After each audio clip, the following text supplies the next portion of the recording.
بسم الله الرحمن الرحيم الحمد لله رب العالمين والصلاة والسلام على سيد الأنبياء والمرسلين حبيب إله العالمين أبي القاسم محمد صلى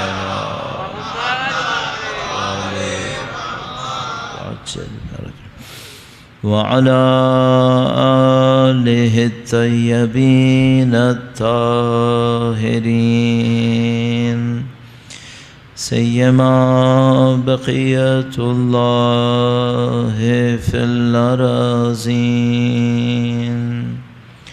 قال الله تعالى في كتابه الكريم بسم الله الرحمن الرحيم أم حسبت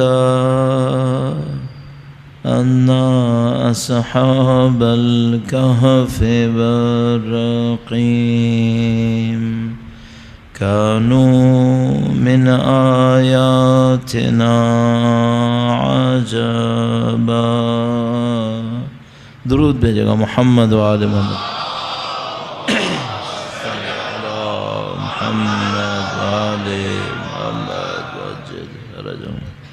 پروردگار عالم کا انتہائی لطف و کرم ہے، خدا متعال کا انتہائی احسان ہے. اس نے ہمیں دین کی ہدایت نصیب فرمائی ہے. خدا متعال کا بڑا لطف و کرم ہے. اس نے سید الشہداء کی محبت سے نوازا ہے، سید الشہداء کی عزاداری کی سعادت نصیب فرمائی ہے. خدا کے حضور ان دعاؤں کے ساتھ کہ مرتے دموں تک ہمیں سید الشہداء کے بہترین چاہنے والوں میں قرار فرمائے. نسلاً بعد نسلاً قیامت تک ہماری تمام نسلوں کو اہل بیت کے جانثاروں میں قرار فرمائے. انشاءاللہ ان کے وارث کے ظہور کا دن دیکھنا نصیب فرمائے. ان کی نصرت اور نصرت کی راہ میں شہادت نصیب فرمائے. تمام دعاؤں کی قبولیت کے لیے امام کے نظر لطف کے حصول کے لیے درود بھیجیں. محمد و آل محمد صلی علی محمد عاجل فرجہم. پروردگار عالم نے انسان کو بے پناہ صلاحیتوں کے ساتھ، توانائیوں کے ساتھ خلق فرمایا ہے. جن لوگوں نے بھی انسان کے وجود کے بارے میں مادہ پرستی سے ہٹ کر کچھ تحقیقات انجام دی ہیں، وہ فوراً سمجھ جاتے ہیں کہ انسان کوئی معمولی وجود نہیں ہے. اس کے اندر طاقتیں بہت زیادہ ہیں، اس کے اندر توانائیاں بہت زیادہ ہیں. ہاں، کچھ نظریات ایسے ہیں جنہوں نے انسان کو مادیت کے اندر محصور کیا، جس کو ہم لوگ مادہ پرستی تعبیر کرتے ہیں، میٹیریلزم تعبیر کرتے ہیں. ان لوگوں نے انسان کو جسم کے سوا کچھ نہیں سمجھا. البتہ اس میں بھی تعجب کرتے ہیں، حتیٰ وہ جو جسم سمجھتے ہیں کہ بھئی یہ کیسا عجیب جسم ہے. اس کے اندر مثال کے طور پر مائکرو آرگنزمز ہیں، اربوں اس کے اندر موجودات ہیں جو اس جسم کے اندر رہ رہے ہیں. لیکن پھر بھی وہ انسان کی عظمت کو اسی 50-60 سال کے اندر دیکھتے ہیں. 70 سال جتنی بھی زندگی اس نے گزاری، تو وہ بہت بڑے حصے کو مس کر گئے کہ انسان کے وجود میں اس کے علاوہ کیا ہے. اب وہ جو آسمانی ادیان ہیں یا وہ نظریات ہیں جنہوں نے مادہ پرستی سے ہٹ کر انسان کے اوپر محنت کیا ہے، ان کو فوراً سمجھ میں آ جاتی ہے کہ بھئی انسان اتنا مختصر نہیں ہے. اور اس میں ظاہر ہے پھر مکاتب کا فرق ہے. کچھ اسکول آف تھاٹس ہیں جو زندگی کو ہی اتنا ہی دیکھتے ہیں جو دنیا کی زندگی ہے، اور زیادہ تر جو آسمانی مکاتب ہیں ظاہر ہے وہ یہ سمجھتے ہیں کہ دنیا صرف یہ نہیں ہے، زندگی صرف یہ نہیں ہے، زندگی بہت طولانی ہے. یہاں مریں گے، پھر کہیں اور جائیں گے، پھر وہاں سے کہیں اور جائیں گے، پھر کہیں سے کہیں اور جائیں گے. تو اس اعتبار سے انسان کی مختلف تفسیریں ہوئی ہیں، انسان کے بارے میں مختلف انڈرسٹینڈنگز ڈیولپ ہوئی ہیں. اور یہاں ایک بہت امپورٹنٹ پوائنٹ ہمارے سامنے آتا ہے، اور وہ ہے کہ انسان کی ترقی کسے کہیں گے، انسان کا تکامل کسے کہیں گے۔ انسان مانتے ہوئے کہ اس کے اندر صلاحیتیں ہیں، یہ صلاحیتیں طاقت میں آئیں گی کیسے، بہت بڑا ایک ٹاپک بنتا ہے۔ اس کے اوپر کچھ عرائض پیش کریں گے، اور جو ان چند مجالس کے لیے موضوع ہمارے پاس ہے وہ موضوع آپ کی خدمت میں عرض کریں گے۔ مجموعی طور پہ تو ہم نہج البلاغہ پر ہی رہیں گے، اور اس کے اندر جو کچھ عرض کرنا ہے اس کو بیان کریں گے انشاءاللہ تعالی۔ درود بھیجے گا محمد و آل محمد، اللہم صلی علی محمد و آل محمد وعجل فرجہم۔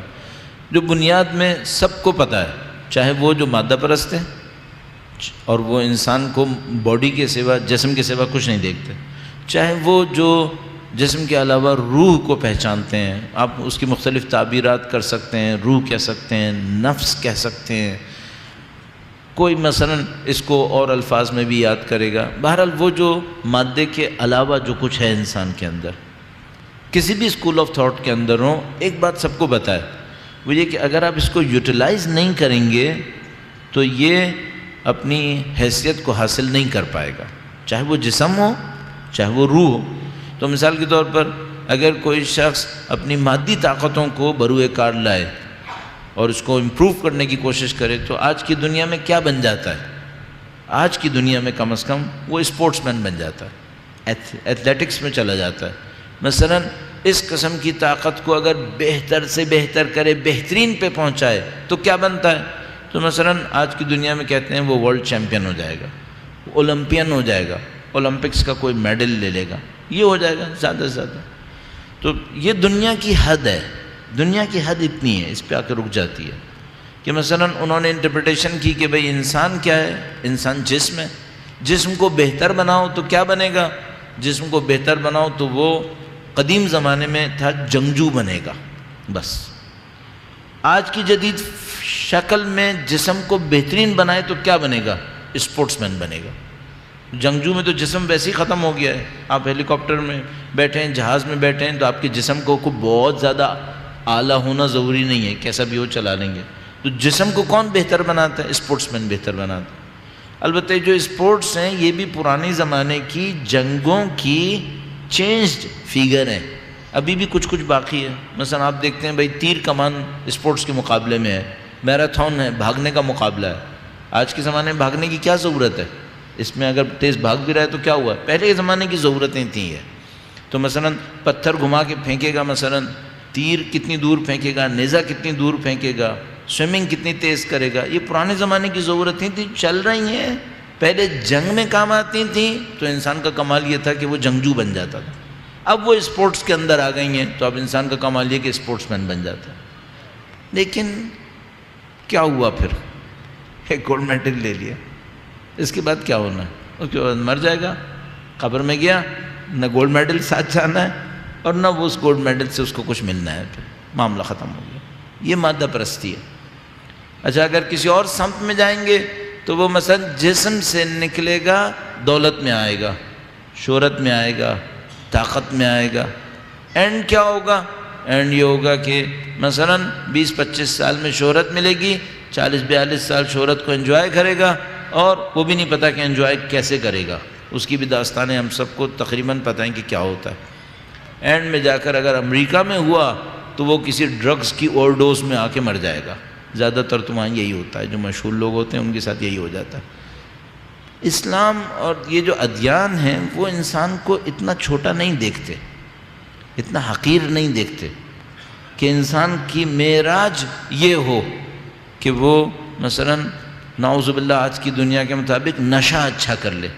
اب وہ نشہ کوئی بھی ہو سکتا ہے، دولت کا نشہ، طاقت کا نشہ، واقعاً منشیات۔ تو انسان اچھا نشہ کر لے، انسان کو یہ ادیان مکاتب اتنا چھوٹا نہیں دیکھتے، وہ انسان کو بہت وسیع دیکھتے ہیں، انسان کے پاس طاقتوں کو، توانائیوں کو دیکھتے ہیں۔ تو ان کا جو سوال تھا بہتر انسان کون ہے، کیسے بننا ہے، وہ تھا جنگجو یا اسپورٹس مین یا ہیروز آج کے زمانے کے۔ لیکن بات اس سے آگے تھی۔ جب بات اس سے آگے نکلتی ہے تب پھر ایک اور کوشچن سامنے آتا ہے، اب اس میں اچھا کیسے بننا ہے؟ اب یہاں پہ بہت لمبی ایک دنیا شروع ہو جاتی ہے کہ بھئی جب آپ پہلے تو اس حصار سے نکلیں کہ اپنے وجود کو صرف مادہ پرستی میں دیکھیں، پہلے تو اس حصار سے نکلیں. اگر اس حصار میں رہے تو 50-60 سال سے زیادہ کی پلاننگ نہیں ہو پائے گی، اس سے زیادہ آپ پلان نہیں کر سکیں گے اس کو. پہلے تو اس سے نکل جائیں، جب اس سے نکل جائیں گے اب دنیا وسیع ہے، اب بہت بڑی دنیا ہے، اور آپ کو یہ طے کرنا ہے کہ اتنی بڑی دنیا کے اندر آپ نے کیا حاصل کرنا ہے. اب یہاں پہ جو کردار آتا ہے وہ آتا ہے ایک استاد کا. ذرا سا اس بارے میں عرض کروں گا، درود بھیجے گا محمد و آل محمد. صلی علی محمد آل محمد وعجل فرج. ہم سب کو معلوم ہے کہ بھئی جو ٹیچر ہوتا ہے، استاد ہوتا ہے، اردو میں ہم لوگ شاید زبان کی احساس کمتری میں ایسے پھنس گئے ہیں کہ ٹیچر زیادہ رسپیکٹفل لگ رہا ہے استاد کے مقابلے میں. چونکہ ہم لوگ زبان کی احساس کمتری میں پھنسے ہوئے ہیں، تو لیکن میں خیر استاد پہ ہی رکھ لیتا ہوں، اس میں کیا حرج ہے. یا مثلا سکھانے والا جو کچھ بھی ہے، معلم کہہ سکتے ہیں، رہنما کہہ سکتے ہیں آپ، وہ ذرا زیادہ اچھا لفظ لگ رہا ہے. یہ جو رہنما ہے اس کا کردار بہت امپورٹنٹ ہے، اور اس کی وجہ یہ ہے کہ اگر کسی شاگرد کے اندر، سیکھنے والے کے اندر پوٹینشل بہت زیادہ ہے لیکن اسے بتانے والا ٹارگٹ ہی چھوٹا دے، کیا کر لے گا وہ بیچارہ؟ بڑی قسمت چاہیے کہ وہ اپنے رہنما کے بتائے ہوئے آبجیکٹو تک پہنچ جائے اور پھر اس کو سمجھے کہ یہ جو اس نے بتایا تھا ابھی کہانی بہت لمبی باقی ہے. بہت مشکل ہے. اب اگر مثال کے طور پر ہم اس معاشرے کو دیکھ رہے ہیں جس کے اندر ہم زندگی گزار رہے ہیں، اس کو اگر ہم رہنما لے لیں اس معاشرے کو، تو یہ ہمارے بچوں کو کہاں پہنچا رہا ہے؟ یہ ہمارے بچوں کو یا پیسے بنانے کی مشین بنائے گا یا ان کو شہرت کا حریص بنائے گا، اس سے زیادہ نہیں کرے گا. یا تو یہ بنائے گا کہ پیسے کماؤ، پیسے کماؤ، تمہیں پیسے سے یہ ملے گا، وہ ملے گا، وہ ملے گا، یہ ہمارا رہنما معاشرہ یہ کرے گا. یا ان کو حریص بنائے گا شہرت کے لیے کہ تم مشہور ہو جاؤ گے، تمہیں یہ مل جائے گا، تمہیں وہ مل جائے گا. یہ بہت برا رہنما ہے. اچھا رہنما کیا کرے گا؟ وہ اس کو بتائے گا مثلاً کہ بھائی تمہارے پاس جو کہاں تک تم پہنچ سکتے ہو. اب خدا سے اچھا رہنما تو کوئی نہیں ہو سکتا. خدا نے رہنمائی کی تو ہمیں کیا بتایا؟ عجیب بات ہے. خدا نے رہنمائی کی تو ہم سے یہ کہا کہ میں تمہیں اپنا جیسا بنانا چاہتا ہوں. لمٹ ہی ختم ہو گئی. عبدی اطعنی اجعلک مثلی، اے میرے بندے تو میری اطاعت کر، میں تجھے اپنا جیسا بناؤں گا. یہ بہترین رہنما ہے.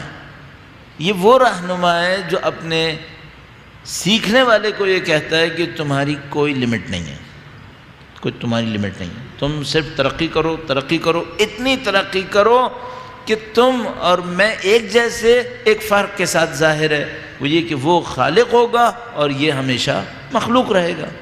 یہ تو خالق نہیں بن سکتا اب، چونکہ یعنی اپنی ذات میں خود کو تو خلق نہیں کر سکتا، چونکہ خلق ہو چکا ہے، تو یہ مخلوق رہے گا. ہاں طاقتیں توانائیاں اس کی پتہ نہیں کہاں سے کہاں پہنچ سکتی ہیں. تو حدیث قدسی فرماتی ہے کہ میں کہتا ہوں کہ چیزیں ہو جائیں تو ہو جاتی ہیں، تم بھی کہو گے ہو جائیں تو ہو جائیں گی. اور میں حی و قیوم ہوں، مجھے موت نہیں آتی، میں تم کو ایسا بناؤں گا تمہیں بھی موت نہیں آئے گی. تو یہ حدیث قدسی نے معیار کو بہت آگے پہنچا دیا. اب ایک اگلا مرحلہ کہ بھئی خدا نے تو یہاں تک پہنچا دی بات. اچھا یہ حدیث قدسی عرض کرتا چلوں، زیادہ تر کوشش تو یہی کرتا ہوں کہ ضعیف روایت میں آپ کے سامنے بولوں ہی نہیں، بلکہ وہ بھی نہ بولوں جو روایت ضعیف نہ ہو، نہ سمجھنے والے اس کو ضعیف بنا دیتے ہیں چونکہ سمجھ میں آتی نہیں ہے تو ایسی تفسیر کرتے ہیں کہ اس کا معنی بگاڑ کے رکھ دیتے ہیں. تو ہم بولنے والوں کو احتیاطی کرنی چاہیے کہ نہ وہ بولے جو ضعیف ہے، نہ وہ بولے جو ضعیف دماغ ضعیف بنا دیں گے اس کو، چاہے وہ بہت مضبوط ہو. سوچ سمجھ کے بولنا چاہیے ورنہ معاملہ خراب ہو جاتا ہے. آج کل تو ویسے ہی معاملہ بہت خراب ہوا ہے، آپ کو پتہ ہی ہے. تو اس میں یہ تھا کہ اب یہ حدیث قدسی مستند ہے، یہ اہل سنت کے پاس بھی ہے، ہمارے پاس بھی ہے، اور اس کے اوپر رلائے کرتے ہیں علماء، عرفاء، فقہاء وغیرہ. تو یہ جو اسٹینڈرڈ تھا کہ خدا ہمیں اتنی دور تک لے جانا چاہتا ہے. اب ظاہر ہم لوگوں کے لیے تو یہ کہانی کی طرح ہے، ہم لوگوں کے لیے تو یہ ایسے ہی ہے جیسے ہمیں کوئی حضرت خضر کا واقعہ سنائے تو ہم کہیں گے ہاں بھائی ایک حضرت خضر ہوتے تھے، اب ظاہر ہے میں تو حضرت خضر نہیں بننے والا، تو ہم لوگوں کے لیے تو ایک کہانی کی طرح ہے۔ لیکن ایک بات ہے کہ جس خدا نے یہ حدیث قدسی دی، اس نے زمین پہ وہ استاد بھی بھیجے جنہوں نے یہ شاگرد بنائے، پھر یعنی صرف تھیوری پہ نہیں چھوڑا، پریکٹیکل کر کے بھی دکھایا ہے انہوں نے وہ بندے بنائے کہ جنہوں نے یہ سب کچھ کیا۔ اور بس خدا نے کیا ثابت کیا؟ خدا نے ثابت کیا کہ بھائی میں نے صرف ایک بات جسے کہتے ہیں نا کوائن نہیں کی ہے، پورا نظام دیا ہے میں نے، استاد دیے، شاگرد دیے، طریقہ بتایا ہے، اس پہ چلو اس پہ چلو۔ ہاں مثلا لوگ کیپیبل نہیں ہوں گے، میرے جیسے ضعیف ہوں گے، کمزور ہوں گے، کچھ توانائی رکھتے ہوں گے، کوئی آگے جائے گا، کوئی پیچھے جائے گا، کوئی بھاگتا ہوا جائے گا، کوئی لنگڑاتا ہوا جائے گا، کوئی سلو سلو چلتا ہوا جائے گا، یہ سب تو چالیں چلیں گے لوگ، لیکن نظام پورا دیا ہے اس نے، نظام اس نے پورا دیا، استاد، شاگرد، طریقہ، مراسم، تمام چیزیں بیان کر دیں۔ اور کون اس نظام کو نبی اور اولاد نبی سے بہتر بیان کر سکتا تھا؟ درود بھیجے گا محمد و آل محمد، اللہم صلی علی محمد و آل محمد وعجل فرج یا اللہم صلی علی محمد و آل محمد وعجل فرج۔ تو انہوں نے پورا نظام بیان کیا، اور میں تیسری دفعہ عرض کر رہا ہوں کہ نظام صرف بیان نہیں کیا بلکہ کر کے دکھایا، کیونکہ یہ ڈویبل ہے، ایسا نہیں ہے کہ یہ صرف کتابوں کی کہانیاں ہیں۔ پھر ایک اور کام ہوا، وہ یہ کہ ہر دور میں، اب یہ سمجھ میں آتا ہے، اس کو دعوے کے طور پہ کہہ سکتے ہیں لیکن اس کو شاید ثابت نہ کر پاؤں میں، لیکن یہ کہہ سکتے ہیں دعوے کے طور پہ، ہر دور میں شاگرد بھی بنائے، خالی دور نہیں چھوڑا۔ مثلا ایسا نہیں تھا کہ 1400 سال پہلے وہ شاگرد بنے، مثلا 200 سال پہلے بننا بند ہو گئے، نہیں، نظام چلتا رہا، نظام چلتا رہا ہر دور میں۔ شہید مطہری نے جو اسلامی علوم کے تعارف پر کتاب لکھی ہے، اس کتاب میں ایک علم عرفان لکھا ہے، علم عرفان۔ علم عرفان میں انہوں نے عرفاء کی فہرست بیان کی ہے، عرفاء کی اجمالی فہرست، پہلی صدی میں، دوسری صدی میں، تیسری صدی میں، چوتھی صدی میں، تو انہوں نے کسی حد تک اس فہرست کو بیان کیا ہے۔ تو ہم الحمدللہ کہہ سکتے ہیں کہ ہر دور میں، اسی لیے میں نے کہا ثابت کرنا تو بہت مشکل ہے، لیکن کہہ سکتے ہیں ہر دور میں نبی اور اولاد نبی کا دیا ہوا نظام شاگرد بناتا رہا، شاگرد بناتا رہا۔ ہم اور آپ، یہ موضوع نہیں ہے لیکن میں عرض کر رہا ہوں، ہمیشہ بھی عرض کرتا ہوں، کئی دفعہ عرض کر چکا ہوں، ہم اور آپ بہت خوش قسمت ہیں، بہت خوش قسمت ہیں۔ مجھے لگتا ہے کہ شروع میں جب بھی یہ شاگرد بنتے تھے، یہ لوگ بہت چھپے ہوئے رہتے تھے، یہ لوگ دکھاتے نہیں تھے اپنے آپ کو۔ ہم لوگ اس اعتبار سے خوش قسمت ہیں کہ آخری 250 سال 300 سال میں گویا ٹرینڈ تھوڑا چینج ہو گیا، ٹرینڈ چینج ہو گیا، اور وہ لوگ آہستہ آہستہ ظاہر ہونا شروع ہو گئے۔ اور یہ جو نسل ہے، یہ نسل آخری 40-50 سال، یہ کوئی ایکسٹرا آرڈنری خوش قسمت ہے۔ یہ مجھے نہیں معلوم، میں اس کو ہمیشہ گولڈن ایرا کہتا ہوں، غیبت کبریٰ کا سنہری دور کہتا ہوں اس دور کو۔ تمام تر سختیوں کے باوجود، شہادتیں اور تمام تر مشکلات کے باوجود، یہ غیبت کبریٰ کا سنہری دور ہے۔ اس سنہری دور کی ایک خاصیت یہ ہے کہ اس میں وہ جو شاگردان معظم تھے، قابل تعظیم شاگرد تھے، وہ شاگرد ظاہر بھی ہوئے، اور انہوں نے گویا جو کچھ پہلے 4 5 50 60 افراد میں محدود رہتا تھا، اسے انہوں نے تھوڑا کھول دیا، معاملے کو انہوں نے کھول دیا۔ کیوں ایسا کیا انہوں نے؟ ایک مثال عرض کرتا ہوں آپ کی خدمت میں۔ آیت اللہ حسن زادہ آملی نے ایک کتاب میں امام خمینی کے استاد مرزا جواد ملکی تبریزی کی ایک کتاب ہے المراقبات نام کر کے، میں سنا ہے شاید اردو میں کسی نے اس کے ایکسٹریکٹس کا ترجمہ کیا ہے ابھی کچھ عرصے پہلے، شاید میں نے دیکھی بھی ہے، لیکن میں ابھی تھوڑا سا تردد میں ہوں کہ شاید دیکھی یا نہیں دیکھی، لیکن مجھے لگ رہا ہے کہ میں نے دیکھی، خواب نہیں ہوگا انشاءاللہ۔ تو وہ جو مراقبات کتاب تھی، استاد حسن زادہ آملی اس کتاب کو بہت پسند کرتے تھے، تو انہوں نے اس کتاب کے پیش گفتار میں جو بعد میں پرنٹ ہوئی تو اس میں لکھا تھا کہ یہ کتاب ایسی کتاب ہے کہ اگر کوئی اس کتاب پہ چلے تو کئی منزلوں تک شاید اس کو براہ راست استاد کی بھی ضرورت نہیں پڑے گی، کہ اگر کوئی اس کتاب پہ چلے تو کئی منزلوں تک براہ راست استاد کی ضرورت نہیں پڑے گی، یہ کتاب اس کو لے چلے گی۔ اچھا یہ پہلے ہوتا تھا کیا؟ نہیں، پہلے ایسا نہیں ہوتا تھا۔ پہلے کیا ہوتا تھا؟ مثلا ایک واقعہ بیان کرتے ہیں، کہتے ہیں کہ ان عرفاء میں سے کوئی، جہاں تک مجھے یاد آتا ہے، اگر میں غلطی نہ کر رہا ہوں، میری بھی میموری مکس کر دیتی ہے بعض اوقات ناموں کو، شاید سید علی قاضی طباطبائی کا واقعہ ہے۔ سید علی قاضی طباطبائی کہیں تدریس فرما رہے تھے، یہ لوگ 4-5 لوگوں سے زیادہ کو نہیں سکھاتے تھے، تو وہ سکھا رہے تھے ایک کتاب سے، ایک اجنبی اندر داخل ہوا اور ان کو ڈر تھا کہ اس اجنبی نے اگر میرے ہاتھ میں یہ کتاب دیکھ لی تو بلوہ مچ جائے گا۔ ویسے بھی سید علی قاضی، بہت معذرت کے ساتھ عرض کر رہا ہوں، نجف میں مخبوط الحواس مشہور تھے کہ بھئی یہ کچھ معاملہ کچھ اور ہے ان کا۔ کئی گھنٹے قبرستان دارالسلام کے سامنے کھڑے رہتے تھے تو لوگ کہتے تھے پتہ نہیں کیسا آدمی ہے، کیوں کھڑا رہتا ہے یہاں پہ۔ تو وہ جو پڑھاتے تھے وہ بھی لوگوں کو مشکوک لگتا تھا، تو وہ کہیں پڑھا رہے تھے، 4-5 ان کے شاگرد تھے، ایک کتاب ان کے ہاتھ میں تھی اور ان کو ڈر تھا کہ یہ بندے نے اگر دیکھ لیا تو بلوا ہو جائے گا۔ تو جیسے ہی وہ اندر آیا تو برابر میں آتش دان میں آگ جل رہی تھی، تو آغا نے سب کو اشارہ کیا شاگردوں کہ تم بیٹھے رہو، اور کتاب آتش دان میں ڈال دی، کتاب آتش دان میں ڈال دی۔ اب شاگرد یہ دیکھ رہے تھے کہ استاد جس کتاب کا مقدس سمجھ کے احترام کرتا ہے اس نے کتاب آتش دان میں ڈال دی ہے، تو کتاب تو گئی اور جل گئی۔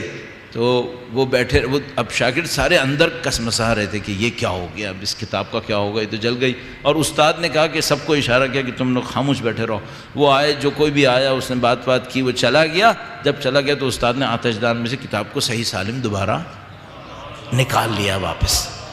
یہ لوگ اتنا چھپاتے تھے، اتنا چھپاتے تھے، اب کیوں کھول رہا، اب کیوں کھل کے سامنے آئے؟ مثلا سید علی قاضی کا بیچارے کا اتنا بھی احترام نہیں تھا کہ لوگ ان کو باعقل سمجھیں، کافی لوگ ان کو سمجھتے تھے کہ مخبوط الحواس ہیں۔ اچھا یہ آج کے دور میں سید آغا مثلا ایت اللہ العظمیٰ مرحوم بہجت کا جو اتنا احترام ہے، ایرا غیرہ جانتا ہے، ادھر کا ادھر کا رہنے والا سب جانتے ہیں، یہ ایکسٹراڈنری نہیں ہے کیا؟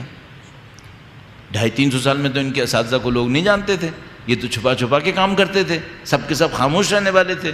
اور میں کئی دفعہ اس بات کو آپ کی خدمت میں عرض کر چکا ہوں کہ ایت اللہ العظمیٰ بہجت کو بھی زیادہ لوگ نہیں جانتے تھے، بہت کم لوگ جانتے تھے۔ یہ تو اچانک آخری 20-25 سال میں پتہ نہیں کیوں ان لوگوں نے کھولنا شروع کر دیا سارا معاملہ۔ اس اعتبار سے یہ نسل کوئی خوش قسمت نسل ہے، یا یہ نسل بہت سختی میں پھنسنے والی نسل ہے، اس کا امتحان بہت سخت ہوگا۔ دو میں سے کوئی ایک معاملہ ہے۔ میں عرض کرتا ہوں، جن آئے اللہ کے نبی کو قرآن پڑھتا دیکھا، جنہوں نے دیکھا کہ اللہ کے نبی قرآن پڑھ رہے ہیں، قرآن عجیب کتاب تھی، اس سے متاثر ہو گئے، واپس جا کے اپنے قوم سے کہنے لگے یا تو خدا نے کوئی بھلائی بھیجی ہے یا اس قوم کو عذاب آنے والا ہے، چونکہ ایسی کتاب بھیجی ہے کہ اب اگر اس کا انہوں نے انکار کیا ان کو خدا نہیں بخشے گا۔ تو یا تو بھائی کوئی معاملہ ایسا ہے کہ ہم لوگ بڑے خوش قسمت ہیں، یا کوئی معاملہ ایسا ہے کہ ہم لوگ بڑے میدان میں پھنسنے والے ہیں، کسی بڑے کٹھن میدان میں پھنسنے والے ہیں، اور ہم سے کوئی امتحان لیا جائے گا کہ بھئی تمہارے سامنے تو ہم نے وہ کھول کے بتا دیا تھا جو دوسروں کو نہیں بتایا تھا، تو تم نے کیوں نہیں کیا؟ تو یہ ایک بیک گراؤنڈ ہے جس کے اندر اب میں آپ کی خدمت میں موضوع عرض کرنے والا ہوں۔ درود بھیجے گا محمد و آل محمد۔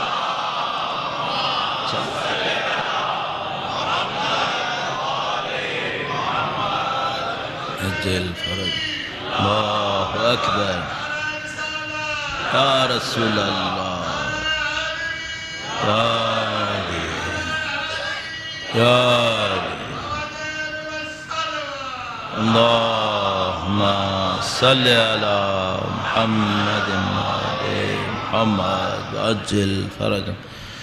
تو یہ وہ پس منظر جس کے اندر ہمیں سمجھ میں آتا ہے کہ بھئی ہم لوگوں کو کچھ محنت کرنی پڑے گی۔ اچھا یہ جو تربیت کا طریقہ کار تھا، ایک تو وہ تھا جو مثال کے طور پر وہ چھپا ہوا طریقہ کار تھا یا بہت سخت تھا، بہت سخت تھا. مثلا شاید آپ المراقبات کے چند صفحے پڑھیں تو آپ کو سمجھ میں آ جائے گا کہ بھئی یہ بتاتے کیوں نہیں تھے. جب آپ صرف یہی پڑھ لیں کہ رات کو سونے سے پہلے کیا کیا کرو تو آپ کو فوراً سمجھ میں آ جائے گا کہ بھئی ایسا ہے کہ یہ اردو میں ترجمہ نہ ہی ہو تو بہتر ہے, یہ عربی فارسی میں ہی رہ جائے. سخت ہے واقعا, ان لوگوں کا کام بہت سخت ہے. اچھا, اب اس سختی کے ہوتے ہوئے جو اس کام کے اندر ہے, بہرحال یہ نیا نہیں ہے, راستہ نیا نہیں ہے. کیوں؟ پوری تاریخ کے اندر لوگ ایسے تھے جو ائمہ کے پاس آتے تھے, پوچھتے تھے کہ ہم تہذیب نفس پہ کام کرنا چاہتے ہیں, ہمیں کیا کرنا چاہیے. مشہور و معروف حدیث جو ہم اور آپ کئی دفعہ ذکر کر چکے ہیں, عنوان بصری, کہ مثلا وہ بصرہ کے رہنے والے تھے, مدینے آئے, امام سے ملے, یہ سب ہوا. امام نے بتایا کہ بھائی تم یہ کرو. امام نے ان کو 12 نصیحتیں کی کہ جس کو یہ لوگ عرفا کہتے ہیں کہ یہ تو سمجھ لیں آپ کا ایسا گائیڈ لائن ہے, آپ کی ایسے بلٹ پوائنٹس ہیں کہ آپ کی جیب میں ہونے چاہیے. ہر دفعہ آپ اس کو دیکھتے رہیں بھئی کیا پوائنٹس ہیں, یہ اس کو پڑھنا ہے ہم نے. تو یہ کوئی نیا نہیں تھا یہ معاملہ. ہر دور میں, جو میں نے پہلے بھی کہا تھا, میں دعویٰ تو کر رہا ہوں لیکن شاید ثابت کرنا تھوڑا مشکل ہو, لیکن بہرحال لگتا یوں ہی ہے. اہل بیت کے پاس لوگ آتے رہتے تھے, پوچھتے رہتے تھے ہمیں کیا کرنا چاہیے, ہمیں کیا کرنا چاہیے, اور وہ ان کو نوازتے تھے, ان کو بتاتے تھے. کئی دفعہ شاید آپ کی خدمت میں عرض ہوا ہے, وہ یہ کہ دنیا کوئی اہل بیت سے مانگنے آتا تھا تو بہت آسانی سے دیتے تھے. اور یہ میں گارنٹی سے کہہ رہا ہوں کہ ان سے دنیا لینے میں کوئی خاص فضیلت نہیں ہے, کوئی خاص فضیلت نہیں ہے. ہاں ایک فضیلت ہے, غلط جگہ سے نہیں لی, اچھی جگہ سے لی, لیکن جو لیا وہ شایع نشان نہیں ہے, وہ کوئی خاص بات نہیں ہے. ہاں کچھ تھے جو دنیا لینے نہیں آئے, وہ آئے ہی اہل بیت کے پاس کسی خاص مقصد سے تھے, اور اہل بیت اطہار سلام اللہ علیہم اجمعین نے ان کو نوازا. پھر اسی سے درود بھیجے گا, محمد و آل محمد صلی علی محمد و آل محمد وعجل فرج. تو ان کو نوازتے تھے اور ان کو بتاتے تھے کہ بھئی تمہیں کیسے کرنا ہے اس کام کو. اس وجہ سے اہل بیت کے ساتھ جو لوگ چل رہے تھے ان میں بھی کیٹیگریز بن گئیں, ان میں بھی کیٹیگریز بن گئیں. مثلا کچھ لوگ وہ تھے جو ان سے مثلا جنگ کے فنون سیکھتے تھے, جنگ کے فنون سیکھے, جنگ کے اندر ماہر ہو گئے, بڑے زبردست کمانڈر بن گئے. کچھ وہ تھے مثلا جنہوں نے ادبیات سیکھ لیں, لٹریچر سیکھا. کچھ وہ تھے جنہوں نے حدیث سنی, مثلا فقہ کے اوپر ماہر ہو گئے, کچھ عقائد پہ ماہر ہو گئے. ان میں کچھ افراد ایسے تھے, منیمم تو سب میں تھا, منیمم تو سب میں تھا, اگر وہ منیمم نہیں ہوتا تو وہ نزدیک بھی نہیں ہوتے. پھر کچھ افراد ایسے تھے جو اس راستے کے ماہر ہو گئے. کس راستے کے؟ جس کو ہم لوگ کہتے ہیں اسپریچول ڈیولپمنٹ, کہ انسان اپنی معنوی نفسانی ترقی کیسے حاصل کرے. کچھ لوگ اس کے ماہر ہو گئے, اور ان لوگوں نے پھر دوسرے انسانوں کو تربیت دینا شروع کی, ان سے دوسرے انسان تربیت ہوئے, اور یہ پھر مختلف راستے چلنا شروع ہو گئے. مولا امیر المومنین کے ہمراہ ایسے کافی لوگ تھے کہ جو امام کے خواص میں شمار کیے جاتے تھے. تو وہ لوگ تھے جن کو امام نے اسپریچولی ڈیولپ کیا تھا, اور ان کے اندر وہ مثال کے طور پر پوٹینشل تھا کہ وہ امام کے پاس آتے تھے, سیکھتے تھے, اپنے آپ کو بنانے کی کوشش کرتے تھے. پھر اس کی برکات بھی تھیں. مثلا کسی کو کوئی اور نام یاد ہو یا نہ ہو تو مثلا حضرت کمیل کا نام تو سبھی کو یاد ہے کہ بھئی یہ جو دعائے کمیل کی برکت ہے, اور وہ دعائے کمیل کی برکت ایک حضرت کمیل کے ذریعے سے صادر ہوئی ہے, تو کوئی نہ کوئی کمال تو ہوگا اس کے اندر, ورنہ اتنی عظیم الشان دعا کسی اور صحابی سے آ جانی چاہیے تھی. یہ دعائے کمیل کیوں حضرت کمیل سے آئی, اس میں کوئی خاص بات ہوگی, ہمیں نہیں معلوم کیا خاص بات. یا مثلا ایسی اگر ہم لوگ اپنی نسل کی بات کریں تو پوری تشیع کے اندر کسی بھی آپ امام بارگاہ میں جائیں, کسی بھی سینٹر میں جائیں, کسی بھی جگہ پہ جائیں, آپ کو مفاتیح الجنان ملی جائے گی, ملی جاتی ہے. تو خیر وہاں پہ بھی تھی, تو وہ مفاتیح الجنان ہر جگہ مل جاتی ہے. اچھا یہ شیخ عباس قمی نے لکھی کتاب, کوئی بات تو ہوگی شیخ عباس قمی کے اندر جو مفاتیح الجنان اللہ نے جگہ جگہ پہنچا دی. تو کیا اس میں ہوتا ہے یہ ہمیں نہیں معلوم, صرف اتنا پتہ ہے کہ بھئی امیر المومنین کے ساتھ کچھ افراد تھے, وہ خواص میں سے تھے, یہاں پہ ہم اس لفظ کو استعمال کر سکتے ہیں خواص، جس کو ہم انگلش میں ترجمہ کریں مزہ نہیں آتا، لیکن اس کو ایلیٹس کہتے ہیں، کہ وہ ایک خاص گروپ تھا، خاص افراد تھے، وہ امیر المومنین سے سیکھتے تھے اور اس میں نفسانی ترقی ان کی بہت زیادہ تھی، جیسے میں نے مثال دی حضرت کمیل کی۔ اسی طرح ایک شخصیت، ایک امام کے اصحاب میں ایک مقام رکھنے والے حارث ہمدانی نام کر کے ہیں، یہ حمدانی نہیں ہے، ہمدانی ہے۔ اس کا تھوڑا سا فرق ہے، میں آپ کی خدمت میں عرض کر رہا ہوں، تھوڑا سا ان کے بارے میں اور تھوڑا سا پہلے تو ہمدان کے بارے میں اس کو عرض کرتا ہوں، اس کے بعد پھر انشاءاللہ ان کے بارے میں درود بھیجے گا محمد و آل محمد، محمد و آل محمد وعجل فرجهم یا علی سلام اللہ اللہم صلی علی محمد وعجل فرج۔ ایک ایران میں شہر ہے ہمدان، میم کے اوپر زبر، ہمدان۔ ہمدان شہر کی تاریخ بہت پرانی ہے، مثلا کہتے ہیں حضرت نوح کے پوتے تھے ہمدان جنہوں نے یہ شہر بنایا تھا۔ اب پتہ نہیں اس میں کہاں تک صداقت ہے، لیکن بہرحال انسائکلوپیڈیاز وغیرہ کے اندر جب ہمدان کا تذکرہ ہوتا ہے تو یہ بیان کرتے ہیں۔ پھر وہاں پہ کچھ چیزیں بھی ہیں ایسی واقعہ عجیب و غریب سی جو سمجھ میں نہیں آتا بہرحال کیا ہے، لیکن بہرحال اس طرح سے کہتے ہیں۔ یہ جو حارث ہمدانی ہے، ہمدان یمن کا ایک قبیلہ ہے، اس کا اس ہمدان سے کوئی تعلق نہیں ہے، بالکل کوئی تعلق نہیں۔ ہمدان یمن کا ایک قبیلہ ہے اور یہ یمن میں رہتے تھے۔ یمن آپ کو معلوم ہے کہ یمن اہل بیت اطہار علیہ السلام کے چاہنے والوں کا مرکز تھا، بڑے اہل بیت کے چاہنے والے اس شہر کے اندر رہا کرتے تھے، اور عبداللہ بن عباس یہاں پہ رہ چکے تھے تو اس کی وجہ سے شاید تاثیر تھی اس کے اوپر، لیکن اچھے لوگ تھے یہاں پہ۔ اور یہ قبیلہ ہمدان یہ اصحاب رسول میں نہیں تھے، یعنی یہ لوگ دیر سے مدینہ کی طرف آئے، کوفہ میں آئے تھے یہ لوگ رہنے کے لیے۔ یہ قبیلہ یمن میں رہتا تھا۔ ایک جگہ پڑھا، اس کو کنفرم نہیں سمجھیے گا لیکن میں صرف بتا رہا ہوں، ایک جگہ میں نے پڑھا کہ حوثی ہمدانی تھے۔ یہ جو حوث قبیلہ تھا یہ ہمدانیوں کی برانچ تھی۔ اب نہیں معلوم یہ آج کے جو حوثی ہیں یہ اسی ہمدان کے ہیں یا نہیں ہیں، اس پہ کوئی کنفرمیشن نہیں ہے، میرے پاس تو نہیں ہے، شاید سرچ کروں تو مل جاتی لیکن میرے پاس تو کم از کم ٹائم نہیں تھا، یا میرے اندر اس کے اوپر انٹرسٹ نہیں تھا کہ میں اس کو ڈھونڈتا، شاید وہی ہوں شاید نہ ہوں۔ یہ ہمدان قبیلہ کوفہ بننے کے بعد یمن سے نکلا اور کوفہ کے سراؤنڈنگ میں آ کے رہنے لگا۔ اس کا مطلب ہے یہ لوگ اصحاب رسول کاؤنٹ نہیں ہوں گے، چونکہ کوفہ ظاہر ہے کہ بعد میں ڈیولپ ہوا ہے، تو یہ لوگ کاؤنٹ ہوں گے تابعین میں سے، جو رسول اللہ کے اصحاب کے بعد کی کلاس ہے تابعین، اس میں یہ لوگ کاؤنٹ ہوں گے۔ لیکن خود حارث ہمدانی ان کا بڑا مقام سمجھا جاتا ہے۔ ان کی شخصیت ایک تو یہ کہ امیر المومنین کے چند خاص اصحاب میں سے شمار کیے جاتے ہیں۔ امیر المومنین نے ہر ایک کو کوئی فن بھی سکھایا ہے، مثلا مشہور ہے ابو الاسود دوئلی نام کر کے امیر المومنین کے صحابی تھے جن کو لٹریچر سکھایا تھا۔ آج کی عربک لٹریچر زیادہ تر ابو الاسود دوئلی سے اپنے آپ کو ایکسٹریکٹ کر رہی ہوتی ہے۔ امیر المومنین نے حارث ہمدانی کو حساب کتاب کا فن سکھایا تھا۔ یہ حساب کتاب کے ماہر تھے جس کو آج کی زبان میں ہم لوگ شاید میتھمیٹکس کہہ سکیں گے، اور ان کی جو حساب کتاب کی مہارت تھی وہ دو جگہوں کے اوپر اسلامی معاشرے میں نظر آتی تھی۔ ایک تو یہ کہ جب گورنمنٹ کا بجٹ اور مالیات ٹیکسز کی بات ہوتی تھی، اور دوسرا جب ارث کی تقسیم، وراثت کی تقسیم کی بات ہوتی تھی تو اس میں ان کو بہت ماہر سمجھا جاتا تھا۔ ان کی اولاد میں بھی یہ مہارت تھی، ایک قول کے مطابق ان کی اولاد میں بھی مہارت تھی، چونکہ بعد میں کچھ لوگ آئے ہیں جو ابن حارث کے نام سے مشہور ہوئے اور وہ اسی فن کے ماہر تھے، تو لوگ کہتے ہیں شاید وہ حارث کے فرزند رہے ہوں گے۔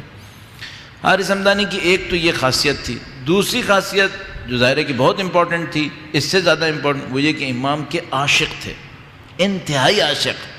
ایک واقعہ بہت نفیس واقعہ بیان کرتے ہیں، کہتے ہیں کہ دوپہر کا وقت تھا، بہت سخت گرمی تھی۔ اب پتہ نہیں وہ حجاز میں جو گرمی پڑتی ہے وہ ابھی بھی کم نہیں پڑتی، اس زمانے میں اس وقت کیا گرمی پڑ رہی ہوگی کہ بہت سخت گرمی تھی، اور امیر المومنین کے گھر تشریف لے آئے۔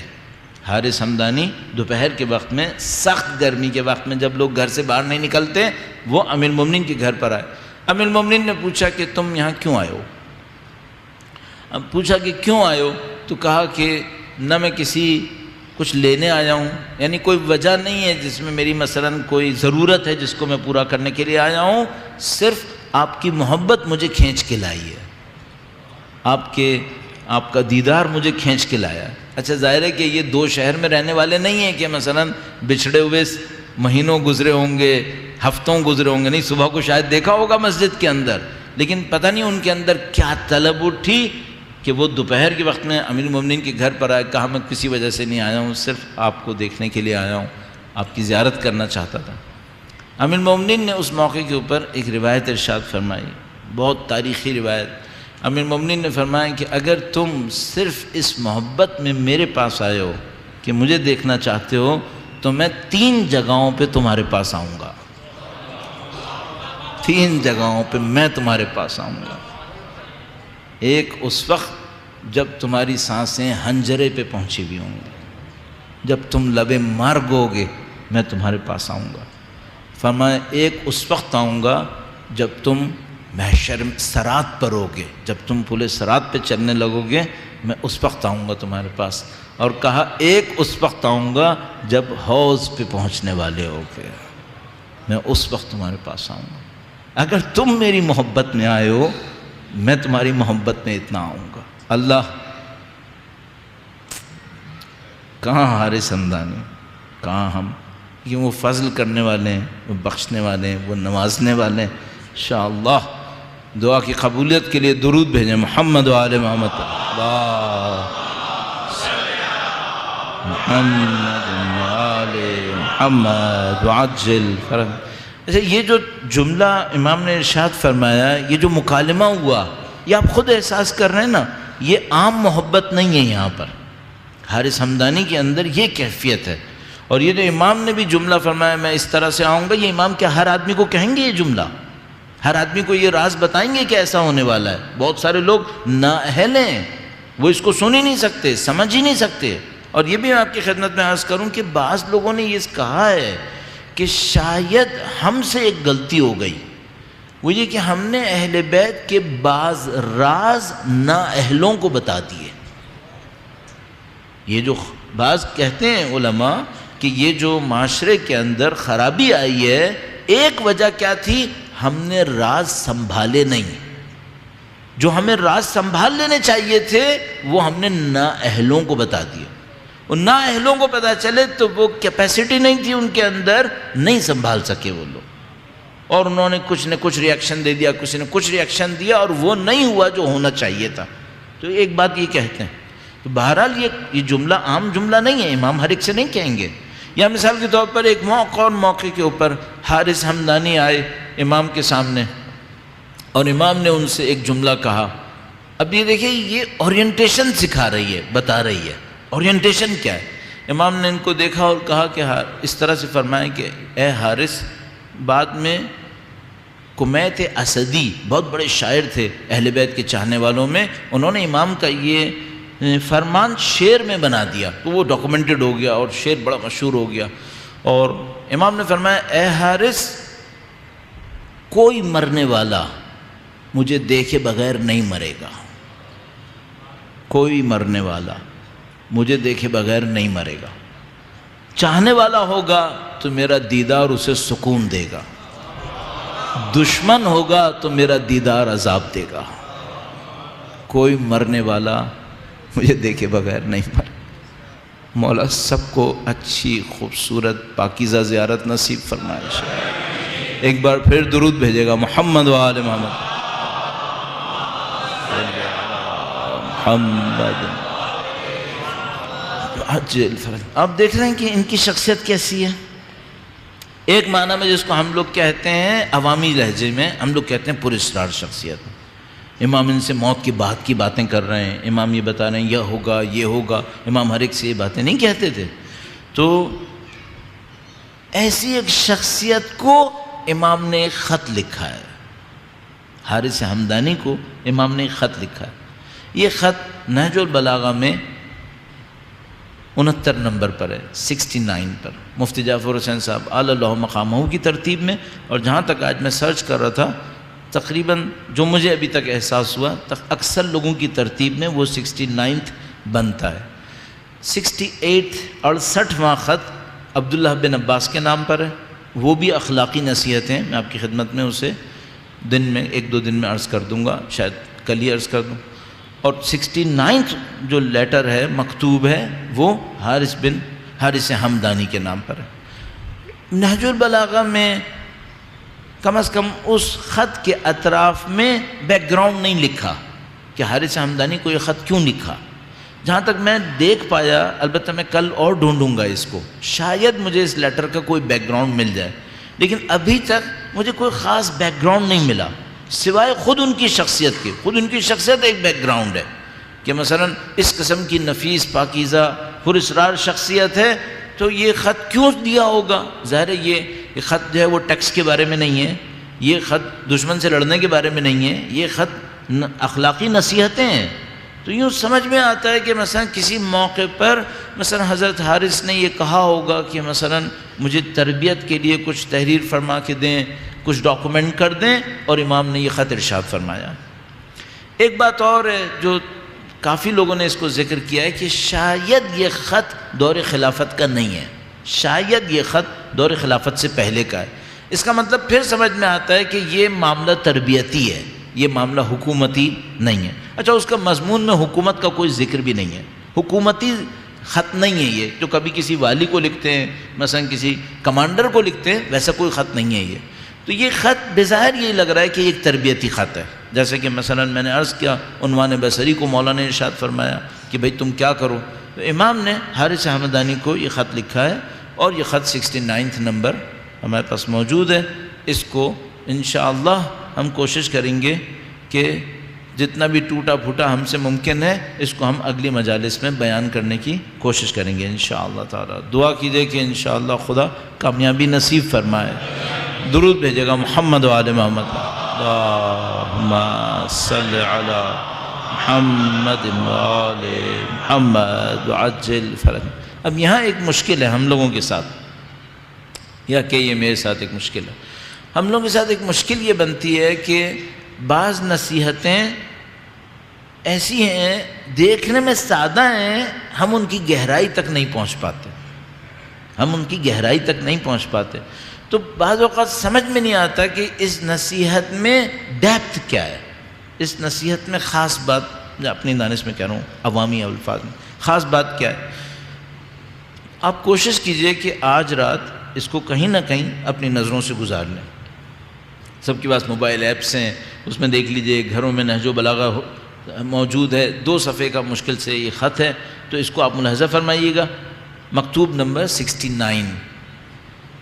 اس کو ایک دفعہ دیکھ لیں تو سرسری طور پر دیکھ کر شاید کہہ رہا ہوں کوئی یہ کہے کہ بھئی ہمیں کو سمجھ میں نہیں آیا. مثلا میرے جیسا آدمی جب مجھے کچھ سمجھ میں نہیں آتا کہ خاص بات کیا ہے تو میں کہتا ہوں مجھے سمجھ میں نہیں آیا. تو ممکن ہے کوئی کہے کہ سمجھ میں نہیں آیا، لیکن تھوڑا سا رکے، تھوڑا سا اس کے اوپر محنت کریں گے.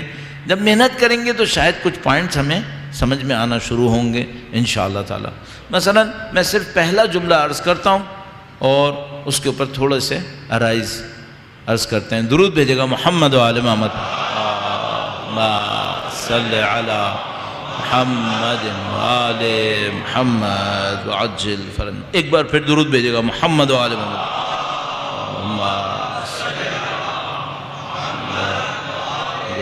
محمد وعجل فرج. میرے پاس جو آسان ترین راستہ تھا وہ یہی تھا کہ میں اس کو موبائل پہ رکھ لوں تاکہ پھر مشکل نہ بنے. لکھا ہے من کتاب لہو علیہ السلام الی الحارث الحمدانی، امام کا مکتوب حارث حمدانی کے لیے. وَتَمَسَّكْ بِحَبْلِ الْقُرْآنِ وَانْتَصِحْهُ وَأَحِلْ حَلَالَهُ وَحَرِّمْ حَرَامَهُ وَصَدِّقْ بِمَا أَسْلَفَ مِنَ الْحَقِّ. جس طرح سے خط شروع ہوا ہے کنفرم ہے کہ یہ خط کی ابتدا نہیں ہے، یہاں کچھ اور تھا. اس کا مطلب یہ ہے کہ شروع کا حصہ مس ہو گیا. اچھا، ایک سید رضی نے ایسا کیوں کیا، شروع کا حصہ کیوں نہیں ڈالا؟ احتمال قوی ہے کہ شروع میں خطبہ ہوگا، چونکہ امام ظاہر ہے کوئی بھی خط بسم اللہ کے بغیر شروع نہیں کریں گے۔ حمد و ثنا فرماتے تھے، اللہ کے نبی پر درود بھیجتے تھے، بعض خطبوں کے اندر، بعض مکتوبات کے اندر وہ حمد و ثنا موجود ہے، اکثر کے اندر نہیں ہے۔ کیوں نہیں ہے؟ سید رضی نے شاید طوالت کی خاطر کہ بار بار خطبہ ریپیٹ ہوگا، ہر مکتوب کے اندر مکتوبات میں سے وہ خطبے نکال دیے مکتوبات۔ دوسرا مسئلہ یہ تھا کہ سید رضی بلاغت کی خاطر لکھ رہے تھے، اب وہ جملے ایک دفعہ لکھ دیا انہوں نے ایک مکتوب میں، دوسری دفعہ لکھ دیا، اب وہ بار بار لکھتے تو وہ پھر حدیث کی کتاب بن جاتی، اور سید رضی اس کو حدیث کی کتاب کا رنگ نہیں دینا چاہتے تھے، انہوں نے اس کا نام نہج البلاغہ رکھا تھا۔ اور اس میں بھی راز شاید یہ تھا کہ سید رضی یہ نہیں چاہتے تھے کہ یہ شیعوں کی کتاب بن جائے، تو صرف مثلا شیعہ پڑھیں گے دوسرے نہیں پڑھیں گے، وہ چاہتے تھے سب پڑھیں ایسے، تو انہوں نے اس کو حدیث کا نام نہیں دیا بلکہ بلاغت کے نام سے رکھا، اس خاطر وہ شروع کا حصہ اس کے اندر نہیں ہے۔ لیکن بہرحال انسان کا دل تھوڑا سا کسمس آتا ہے کہ کاش وہ شروع والا حصہ بھی ہوتا تو اس کا ایک ٹون بنتا ہے، پھر ڈیولپ ہوتے ہوئے ہم اس تک پہنچتے، لیکن بہرحال ایسا نہیں ہوا، شروع یہاں سے ہوا۔ واو لکھا ہوا ہے شروع میں، وَتَمَسَّكْ، اور اس کا مطلب کنفرم پہلے کچھ ہے، ورنہ اور سے کیوں شروع ہوگا، بس یہ مس ہو گیا یہاں پہ۔ وَتَمَسَّكْ بِحَبْلِ الْقُرْآنِ، اور حارث حمدانی سے فرمایا کہ قرآن کی رسی کو تھامے رہو، تھام لو، وَانْتَصِحُوا، اور اس سے نصیحت حاصل کرو، اس کے حلال کو حلال قرار دو، اس کے حرام کو حرام قرار دو، وَصَدِّقْ بِمَا أَسْلَفَ مِنَ الْحَقِّ، حق میں سے جو کچھ بیان ہو چکا ہے اس کی تصدیق کرو، حق میں سے جو کچھ بیان ہوا ہے اس کی تصدیق کرو۔ بس یہاں پہ رک جاتے ہیں، 2-3 جملے عرض ہوئے، پہلے جملے کو لے، تمسک بحبل القرآن، درود بھیجے گا محمد و آل محمد۔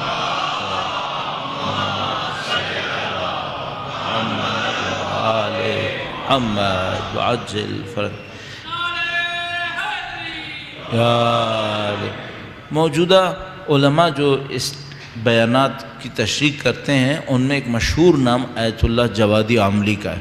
آیت اللہ جوادی عاملی حفظہ اللہ تعالی، وہ مفسر قرآن بھی ہیں، علم اخلاق کے استاد بھی ہیں، اہل بیت کے کلمات کو من جملہ نہج البلاغہ کو انہوں نے کئی دفعہ مختلف انداز میں بیان کیا ہے۔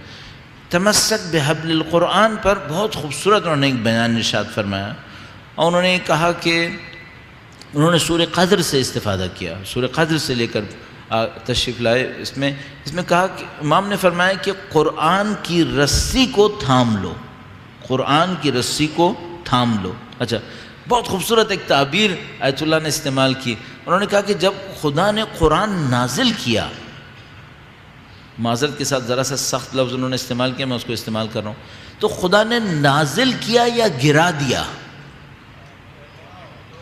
کیا کیا خدا نے؟ صحیح، تو مثال کے طور پر اگر گرا دیں تو کیا ہوتا ہے؟ مثلا چھت سے کوئی چیز گرا دیں تو کیا ہوگا؟ وہ زمین پہ گر جائے گی، صحیح؟ تو کیا خدا نے مثلا اسقاط، گرا دینے، اسقاط سخت کر دینا، گرا دینا، کیا خدا نے قرآن گرایا ہے یا خدا نے قرآن نازل کیا ہے؟ تو انہوں نے فرمایا نہیں، خدا نے گرایا نہیں ہے، گرایا جو ہے وہ بے ادبی بھی ہے، اور پھر گویا نعوذ باللہ تعالیٰ قرآن زمین پہ ہے اور گرا ہوا ہے، تو فرمایا نہیں، گرایا نہیں ہے، خدا نے اِنَّا أَنزَلْنَاهُ فِي لَيْلَةِ الْقَدْرِ۔ تو یہاں پہ ایک موقع فائدہ اٹھاتا ہوں، یہاں پہ تو ضمیر جو ہوا کی ہے اس کو نازل کیا لیلۃ قدر میں، سب قرآن پہ پلٹائیں گے، اِنَّا أَنزَلْنَاهُ فِي لَيْلَةِ الْقَدْرِ، ہم نے اس قرآن کو لیلۃ قدر میں نازل کیا، صحیح ہے، سب قرآن پہ پلٹائیں گے۔ اچھا، اب کیا کریں گے؟ ایک اور آیت کریمہ ہے، اِنَّا أَنزَلْنَاهُ قُرْآنًا عَرَبِيًّا، ہم نے اس کو عربی قرآن نازل کیا ہے۔ اب اس کو کہاں پلٹائیں گے؟ پیچیدگی آئی سامنے، ہم نے اِنَّا أَنزَلْنَاهُ فِي لَيْلَةِ الْقَدْرِ میں کہا کہ اس کو نازل کیا لیلۃ قدر میں، وہ کیا تھا؟ قرآن۔ اب کیا کریں گے جب خداوند متعال فرماتا ہے ہم نے اس کو نازل کیا عربی قرآن، اب کیا نازل ہوا؟ اس کا مطلب کیا ہے؟ اس کا مطلب ہے قرآن کریم کی ایک کوئی اور حقیقت بھی ہے، اور یہ جو حقیقت قرآن ہے وہ اس حقیقت اعلیٰ کا کوئی زمینی اظہار ہوا ہے، ورنہ وہ دوسری آیہ کریمہ سنبھالنا ناممکن ہو جائے گی۔ دوسری آیہ کریمہ کیا ہے؟ اِنَّا أَنزَلْنَاهُ قُرْآنًا عَرَبِيًّا، ہم نے اس کو قرآن عربی بنا کر نازل کیا۔ اس کا مطلب پیچھے کوئی اور حقیقت ہونی چاہیے۔ اس کا مطلب کیا ہے؟ اب میں ایک سوال پوچھتا ہوں، ہم جب قرآن پڑھتے ہیں تو کس سے رابطہ کرتے ہیں؟ اس قرآن سے یا اس قرآن سے؟ ہم اس قرآن سے آگے نہیں بڑھ رہے، ہم اس قرآن کی سوچتے ہی نہیں ہیں۔ اس کا مطلب ہے اس کے پیچھے ایک اور حقیقت ہے ہمارے پاس موجود ہے کہ قرآن قیامت کے دن شکوہ کرے گا کہ میں تھا اور پڑھا نہیں گیا۔ کون شکوہ کرے گا؟ اس کا مطلب ایک حقیقت پیچھے ہے ہمارے پاس۔ تو ہم جب قرآن کریم پڑھ رہے ہیں تو کیا اس حقیقت سے رابطہ کر سکتے ہیں؟ یہ ہمیں سوچنا پڑے گا۔ بس صرف پوائنٹ کے طور پر بس وہ دوسری آیہ کریمہ کو ضرور سوچے گا، اِنَّا أَنزَلْنَاهُ قُرْآنًا عَرَبِيًّا۔ قرآن نازل ہوا، انہوں نے فرمایا کیا گرایا ہے یا نازل کیا ہے؟ انہوں نے فرمایا نہیں، گرایا نہیں ہے بلکہ نازل کیا ہے۔ اب نازل ہونے کے بعد ہماری ذمہ داری کیا ہے؟ کہا تمسک، قرآن سے تمسک کرو، تمسک بحبل القرآن، تم قرآن کی رسی کو تھام لو۔ تمسک تو ہمیں پتہ ہی ہے، قرآن کی رسی کو تھام لو۔ تو اس کا مطلب کیا ہے؟ اس کا مطلب ہے کہ اگر یہ قرآن کی رسی لٹکی ہوئی ہے، گویا اگر میں یہاں سے تھام لوں تو اوپر کس سے بندھی ہوئی ہے یہ؟ اگر میں اس قرآن کی رسی کو یہاں سے تھام لوں، صحیح، تو یہ اوپر کس سے بندھی ہوئی ہے؟ اوپر خود خدا سے بندھی ہوئی ہے۔ اب میرے پاس سارے چانسز ہیں کہ میں اس رسی کو تھام کر یہیں رہوں یا اوپر چلا جاؤں، اور کتنا اوپر جاؤں۔ یہ اس جملے کے اندر ہے، تمسک بحبل القرآن۔ اگر یہاں یہ حبل نہیں ہوتی نا، رسی کا لفظ نہیں ہوتا تو ہم یہ نہیں سمجھ سکتے تھے، ہم اس کو نہیں سمجھ پاتے۔ ہم تمسک بالقرآن ہوتا تو ہم سمجھتے یہ ایک دو جلد کے اندر ہے، اسے تھام لو، تو ہم نہیں سمجھ سکتے تھے۔ امام نے کہا نہیں، بحبل القرآن، قرآن کی رسی کو تھامو۔ اس کا مطلب یہ ہے کہ جب تم قرآن پکڑ لو، تھام لو، اب سفر شروع کرو، اب سفر شروع کرو، اب اوپر آنے کی کوشش کرو۔ اور اس لیے ہمارے پاس وہ روایت موجود ہے کہ قیامت کے دن لوگوں سے کہا جائے گا ایک ایک آیت پڑھو اور بلند ہوتے چلے جاؤ، بلند ہوتے چلے جاؤ۔ اس کا مطلب ہے یہ قرآن ہمیں یہ بلندی دے گا، قرآن کریم ہمیں یہ بلندی دینے آیا ہے۔ یہ بلندی کیسے نصیب ہوگی؟ امام نے فرمایا تمسک بحبل القرآن، اس کے حلال کو حلال قرار دو، اس کے حرام کو حرام قرار دو، صحیح ہے؟ اور جو حق بیان ہو چکا ہے اس کی تصدیق کر لو۔ اب میں یہاں پہ بس ایک جملہ اور عرض کروں، آپ کی زحمت تمام کروں، درود بھیجے گا محمد و آل محمد۔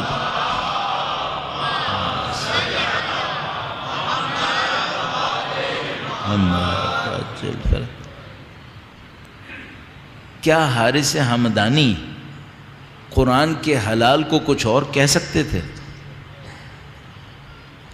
کیا حارث ہمدانی قرآن کے حرام کو کچھ اور کہہ سکتے تھے؟ تو امام نے یہ جو کہا کہ اس کے حلال کو حلال کرو اور اس کے حرام کو حرام، تو یہ کیوں فرمایا؟ بھائی کوئی چانس ہے کہ کوئی مسلمان حلال قرآن کو کچھ اور کہے گا؟ اس کا مطلب کیا ہے؟ معاملہ کہنے کا نہیں ہے، معاملہ کرنے کا ہے۔ یہ معاملہ کہنے کا نہیں ہے۔ یہ جو امام نے فرمایا اس کے حلال کو حلال کرو، یہ بھی نہیں ہے وہاں احل، اس کے حلال کو حلال کرو، اس کے حرام کو حرام کرو۔ اس کا مطلب کیا ہے؟ اس کا مطلب ہے تم بہت سارا قرآن پڑھتے رہو گے، اس میں ایک جملہ آئے گا کہ یہ منع ہے اور تمہارا دل مطمئن نہیں ہوگا۔ صدق، اس حق کو قبول کر لو، تصدیق کر دو جو گزر چکا۔ حق بہت وسیع ہے، اس کے اوپر کل انشاءاللہ اگر خدا متعال نے توفیق نصیب فرمائی، خدا کے حلال کو حلال کرو جو قرآن میں ہے۔ اس کا مطلب کیا ہے؟ اس کا مطلب ہے کہنے کا معاملہ نہیں ہے، یہ معاملہ کرنے کا معاملہ ہے کہ اگر خدا متعال مثلاً یہ کہتا ہے وَلَا تَجَسَّسُوا، تجسس مت کرو، تو تم حلال کو حلال کرو، حرام کو حرام کرو۔ اگر خدا کہہ رہا ہے یہ مت کرو وَلَا يَغْتَبْ بَعْضُكُمْ بَعْضًا، نہ کرو غیبت تم میں سے بعض دوسرے بعض کی، تو مت کرو۔ یہ اصول بناؤ کہ اگر خدا کی کتاب ایک چیز کہتی ہے یہ کرو تو تم کرو، اور وہ کہتی ہے نہیں کرو، تو تم صرف پڑھ کر اکتفا مت کرو بلکہ کر کے دکھاؤ۔ جب یہ کرو گے تو تمسک ہے، جب نہیں کرو گے تو تمسک نہیں ہے۔ اچھا، جب کرو گے اور تمسک ہوگا تب تم بلند ہوگے، اور اگر کہتے رہو اور نہ کرو تو تمسک کہاں ہوا؟ تمسک نہیں ہوا تو رسی لٹکی ہوئی ہے، میں اس رسی کو دیکھ رہا ہوں لیکن میں اونچا نہیں ہو پاؤں گا۔ یہ پہلا اسٹیپ ہے، یہاں سے کام شروع ہوگا۔ تو مثال کے طور پر انسان کیا کرے؟ قرآن کریم کو دیکھے، اپنے آپ سے پوچھے بھئی میں نے اس میں کس کے حلال پہ عمل کیا یا نہیں کیا، اس کے حرام کو حرام کر لیا یا نہیں کر لیا۔ اس طرح اپنی زندگی کو قرآن کریم کے پیرامیٹر کے اوپر ڈیولپ کرے، آہستہ آہستہ بلند ہونا شروع ہو جائے۔ یہ کہ بلند ہوگا تو کیا ہوگا، یہ امام کے قول میں آنا چاہیے۔ اگر امام کا قول یہاں سے شروع ہو رہا ہے تمسک بحبل القرآن، حلال کو حلال کہو، حرام کو حرام کہو، بما اسلفا، جو حق جا چکا ہے اس کی تصدیق کرو، پھر یقیناً آگے آنا چاہیے کہ اگر کوئی یہ کرے گا تو کیا ہوگا، اور انشاءاللہ اس کو بیان کرنے کی کوشش کریں گے۔ آخر میں انسان کیا سوچتا ہے؟ زندگی کتنی رہنی ہے؟ کرنا کیا ہے یہاں پہ؟ آخر میں بس یہ بات سمجھ میں آتی، اور اس مکتوب کے اندر یہ چیز بہت خوبصورت آئی ہوئی ہے کیا یہاں پر؟ یہاں پہ کیا ہے؟ یہ بات بہت سخت ہے کہ انسان کا ذہن اس دنیا کی باؤنڈری سے نکل کر مسلسل سوچے۔ ہم لوگ بہت کم اس دنیا کی باؤنڈری سے نکل کے سوچ پاتے ہیں کبھی کبھی۔ بہت مشکل ہے کہ کوئی انسان اس دنیا کی باؤنڈری سے نکل کے مسلسل سوچنا شروع کرے، واقعاً سخت ہے یہ۔ اگر کوئی یہ کرنا شروع کر دے تو پھر اس کو بہت ساری چیزیں فوراً سمجھ میں آتی ہیں، لیکن ہم لوگ مشکل یہ کہ اس میں پھنس گئے اس دنیا کی باؤنڈری کے اندر۔ اور یہ جو حارث ہمدانی ہیں، دو روایتیں ان کی ہیں، دونوں موت کے بعد کی ہیں یا موت کی ہیں، اس کا مطلب ہے حارث ہمدانی اس باؤنڈری سے نکل چکے تھے یقیناً۔ وہ تو خیر اصحاب خواص میں سے تھے تو یقیناً نکل چکے ہوں گے، لیکن کچھ لگتا ہے ان کی کوئی خاصیت ہے۔ تو اب ہم کیا کر سکتے ہیں؟ 8-9 دن اس کے اوپر محنت کریں گے، شاید خدا اس کے صدقے میں ہماری باؤنڈریز کو ذرا پھیلا دے، ہمیں اس محدودیت سے نکلنے کا موقع دے دے۔ چونکہ انسان کسی جب ایک کلام کے اوپر محنت کرتا ہے تو اس کلام کا کوئی نہ کوئی معنوی اثر اس کے اوپر ہوتا ہے۔ اچھا ہوتا ہے تو اس کا اچھا اثر ہوتا ہے، برا ہوتا ہے تو اس کا برا اثر ہوتا ہے۔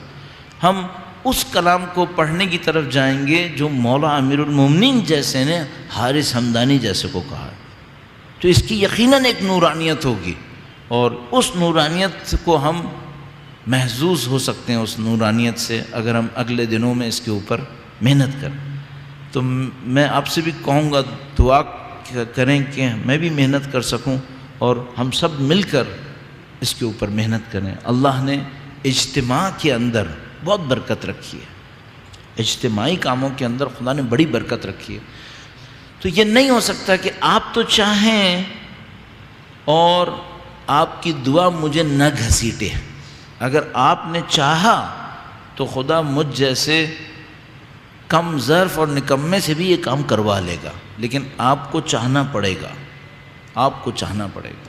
تو آپ خدا سے دعا کریں تاکہ انشاءاللہ وہ فیض خدا کا، امیر المومنین کی ذات کا فیض، وہ یہاں پہ جاری ہو جائے کسی طریقے سے، اور اس میں ہم برکتیں لائیں گے اس کام کو آسان کرنے کے لیے کہ ہمارے دلوں کو وہ تیاری نصیب ہو اہل بیت کے مصائب سے۔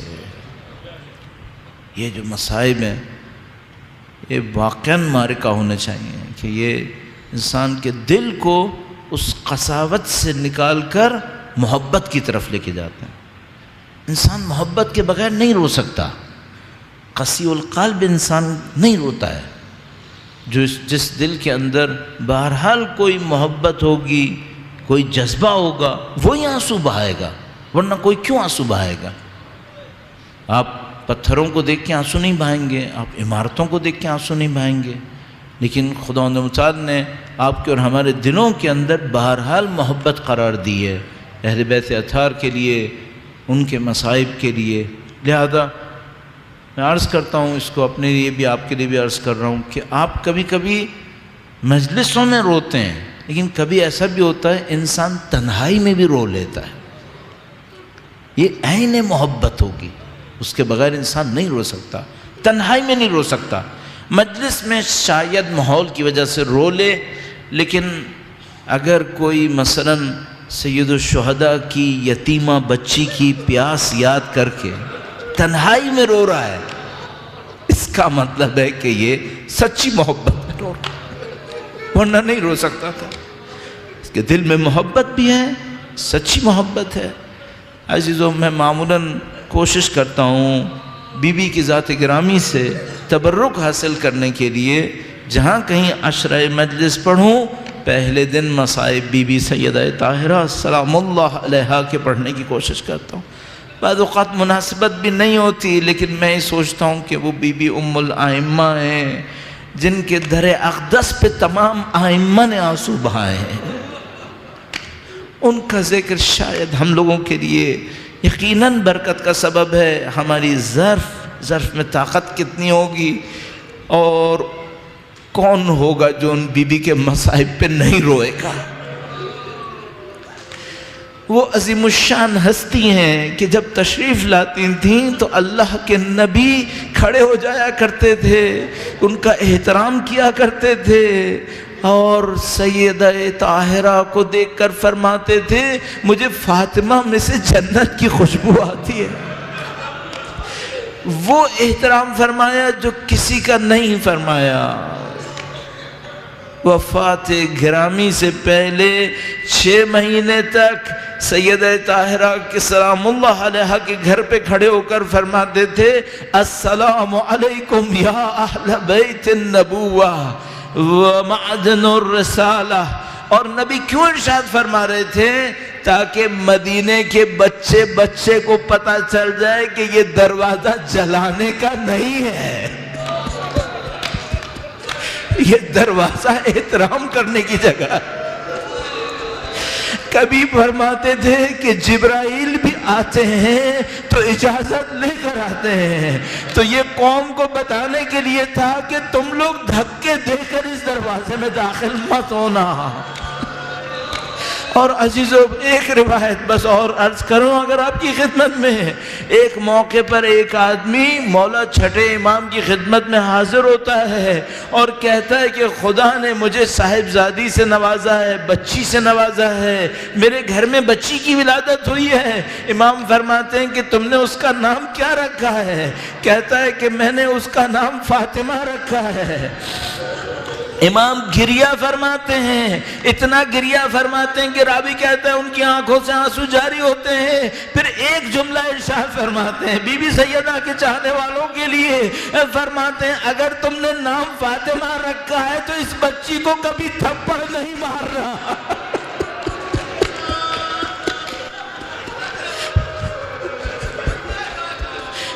اے امام، اے امام، امام کیا سوچ کر رو رہے ہیں؟ امام اپنی جد ماجدہ کو لگنے والی وہ ضرب سوچ کر رو رہے ہیں۔ یہ کائنات کا کیسا حادثہ تھا، ایسا حادثہ تھا کہ استاد فاطمی نیا کے بقول جب بی بی کو وہ ضرب لگی تو فرمایا یا مہدی ادرکنی، پوری کائنات میں ایک ہی ہے جو بی بی سیدہ کی اس قربانی کا بدلہ دے۔ الا لعنت اللہ علی القوم الظالمین۔